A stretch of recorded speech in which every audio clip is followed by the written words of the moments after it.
چند سالتونه؟ من 18. شغلی که برای آینده مد نظرتونه چیه؟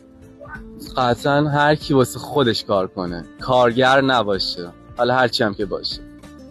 الان خودتون در حال تحصیل هستی؟ نه خیر، من ترک کردم مدرسه رو چون به درد نمیخورد، پوچ بود و انرژیمو ازم میگرفت، وقت تلف کردم بود. قطعا میخوام پولساز بشم، چون پولساز کسی که ذهنیتشو داره واسه ذهنیت جیبش هم گنده میشه، اما پولدار کسیه که مغز نداره، مخ نداره، فقط جیب گنده کرده، فقط پول خرج میکنه، یه حساب کتاب همینجوری میده میره. و اینکه قطعا تریدر رو انتخاب میکنم، چون ترید واقعا برای من مناسبه، من دوستش دارم و ادامهش میدم. یه توصیه بخواید به همسن و سالای خودتون داشته باشه چی میگید؟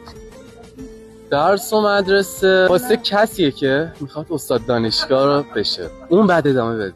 اما واسه منی که مثلا میخوام روز زندگیم کار کنم و مثلا کاری به این چیزا ندارم، نه اصلا به درد نمیخوره. همون یه سواد خوندن نوشتن اینا کافیه. مهم مهارت پولسازیه که بعد اینو یاد بگیریم، اونجوری زندگیمون رو تغییر میدیم.